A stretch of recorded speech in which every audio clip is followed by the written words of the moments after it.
ভাই এআই জিনিসটা কোন দিকে চলে গেছে মাঝে মাঝে আমরা এটা নিয়ে আলাপ করি আপনাদের সঙ্গে একটু মানে মজা করি আর কি, বাট জিনিসটা মনে হয় আর মজার দিকে নাই, সিরিয়াস দিকে চলে যাচ্ছে। বিশেষ করে এআইয়ের সঙ্গে যে কনভারসেশন, বাংলায় কনভারসেশন, এটা কোন লেভেলে চলে গেছে জাস্ট একটু এক্সাম্পল দিই আপনাদেরকে। একটু চ্যাট জিপিটির সঙ্গে কথা বলি, শোনেন ভাই।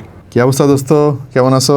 আরে তোমার সাথে তো দেখা হয়ে ভালোই লাগতেছে। তা আমি মোটামুটি ভালোই আছি, তুমি কেমন আছো? হ্যাঁ ভালোই আছি, চলতেছে আর কি। আচ্ছা ওই যে তুই না বলতেছিলি যে তোর নাকি ঠান্ডা লাগছিল, ওইটা কি অবস্থা এখন? ও হ্যাঁ দোস্ত, ভালো না অবস্থা, কাশি তো কমতেছেই না, মানে একটার পর একটা মানে কাশি হয়েই যেতেছে, কফ জমছে একদম। আমি বুঝতেছি না এটা কেন কমতেছে না। আমি তো ওষুধও খেলাম, অ্যান্টিবায়োটিক্স খেলাম, কিন্তু একদমই কমতেছে না। আমি জানি না কেন এরকম আরে হতেছে। বেটা তুই তো কি আমার যে কোনো করবো আমি। কথা কানে তুলিস না। আমি তোরে বারবার বললাম যে একটু গরম পানি দিয়ে গড়গড়া করতে, তুই করছিলি?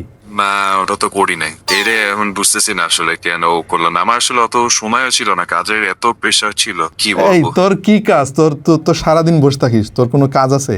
কিসের এত ব্যস্ততা না আমাকে কত? দোস্ত এটা বলিস না প্লিজ, দোস্ত এটা বলিস না। আমি আসলে অনেক কাজ টাজ করি, বাসায় আম্মুকে হেল্প করি, ঠিক আছে? এই জন্য আসলে বুঝেছি তো এখন মানে এত আসলে সময় পাই না। তারপরে একটু ঘুমেরও একটু সমস্যা আছে, কেন জানি ঘুমাইতে পারতেছি না ঠিক মতো। মানে এদিকে আবার ঘুমের সমস্যা, তো ঠান্ডা লাগছে বলছিলি, এখন আবার ঘুমের সমস্যা শুরু হয়েছে? না ঠান্ডা না ঠান্ডাও লাগছে, মানে ওটার জন্য আবার ঘুমাইতেও পারতেছি না, বুঝছো? ওই বেশি এটা তো খারাপ লাগতেছে। আচ্ছা দোস্ত, আমারে একটা জিনিস একটু তুই বোঝা। এআই, আর্টিফিশিয়াল ইন্টেলিজেন্স, হ্যার ঠান্ডা কেমনে লাগে, হ্যার ঘুমের সমস্যা কেমনে হয়, আমারে এই জিনিসটা তুই একটু বোঝা বল। হ্যাঁ এটা তো তো মজারই প্রশ্ন করছিস। দেখ ঠান্ডা লাগা বলতে গেলে দেখ এটা তো একটা যে কি বলে এটাকে একটা আমাদের যে ইমিউন সিস্টেম, এটার একটা প্রতিক্রিয়া আর কি। বলতে গেলে কোন একটা ভাইরাস যদি আমাদের নাক দিয়ে ঢুকে এই তখন ভাই আমাদের তুই আমারে জ্ঞান দিস না, তুই ভাইরাসের জ্ঞান দিস না, আমি ভাইরাস চিনি। ও। তুই তো এআই, তোরে ভাইরাস কেমনে ধরবে আমার এইটা বোঝা ভাই, বল।